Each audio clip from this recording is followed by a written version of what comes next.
हरे Krishna. Srila Prabhupada book reading में आप सभी का स्वागत है। मैं हूं अंकुर, आप देख रहे हैं श्रवणम कीर्तनम और आज हम पढ़ने वाले हैं श्रीमद् भगवद गीता यथारूप का तीसरे अध्याय का 30वां से 33वां श्लोक। तो चलिए शुरू करते हैं। Hare Krishna, Hare Krishna, Krishna Krishna, Hare Hare. 30वां श्लोक। मयि सर्वाणि कर्माणि सन्न्यस्यध्यात्मचेतसा निराशी निर्ममो भूत्वा युद्धस्व विगतज्वरः। अर्थात अतः हे अर्जुन, अपने सारे कार्यों को मुझ में समर्पित करके मेरे पूर्ण ज्ञान से युक्त होकर लाभ की आकांक्षा से रहित, स्वामित्व के किसी दावे के बिना तथा आलस्य से रहित होकर युद्ध करो। तात्पर्य: यह श्लोक भगवद गीता के प्रयोजन को स्पष्टतया इंगित करने वाला है। यह श्लोक भगवद गीता के प्रयोजन को स्पष्टतया इंगित करने वाला है। भगवान की शिक्षा है कि स्वधर्म पालन करने के लिए सैन्य अनुशासन के सदृश पूर्णतया कृष्ण भावना भावित होना आवश्यक है। ऐसे आदेश से कुछ कठिनाइयां उपस्थित हो सकती हैं, फिर भी कृष्ण के आश्रित होकर स्वधर्म का पालन करना ही चाहिए, क्योंकि यह जीव की स्वाभाविक स्थिति है। जीव भगवान के सहयोग के बिना सुखी नहीं हो सकता, क्योंकि जीव की नित्य स्वाभाविक स्थिति ऐसी है कि भगवान की इच्छाओं के अधीन रहा जाए। अतः श्री कृष्ण ने अर्जुन को युद्ध करने का इस तरह आदेश दिया कि मानो भगवान उसके सेना नायक हों। परमेश्वर की इच्छा के लिए मनुष्य को सर्वस्व की बलि करनी होती है और साथ ही स्वामित्व जताए बिना स्वधर्म का पालन करना होता है। अर्जुन को भगवान के आदेश का मात्र पालन करना था। परमेश्वर समस्त आत्माओं के आत्मा है, अतः जो पूर्णतः परमेश्वर पर आश्रित रहता है, या दूसरे शब्दों में जो पूर्णतः कृष्ण भावना भावित है, वह अध्यात्म चेतस कहलाता है। निराशी का अर्थ है स्वामी के आदेश अनुसार कार्य करना, किंतु फल की आशा न करना।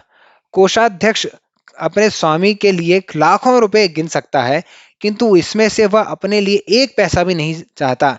इसी प्रकार मनुष्य को यह समझना चाहिए कि इस संसार में किसी व्यक्ति का कुछ भी नहीं है, सारी वस्तुएं परमेश्वर की हैं।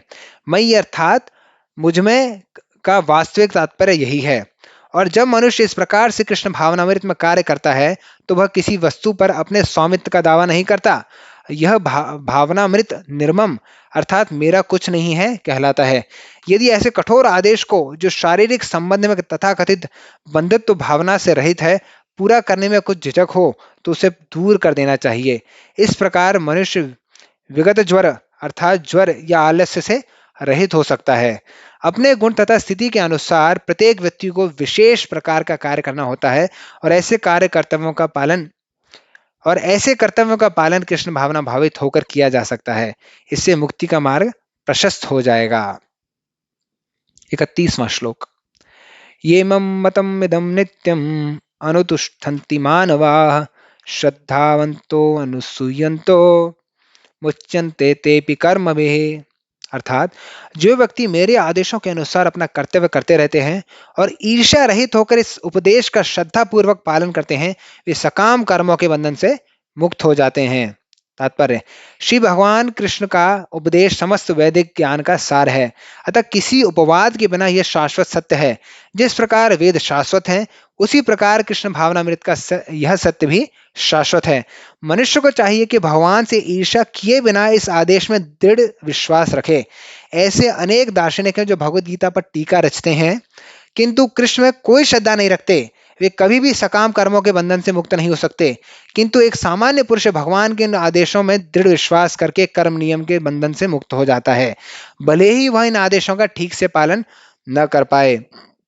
कृष्ण भावनामृत के प्रारंभ में भले ही कृष्ण के आदेशों का पूर्णतः पालन न हो पाए, किंतु चूंकि मनुष्य इस नियम से रुष्ट नहीं होता और पराजय तथा निराशा का विचार किए बिना निष्ठापूर्वक कार्य करता है, अतः वह विशुद्ध कृष्ण भावनामृत को प्राप्त होता है। 32वां श्लोक।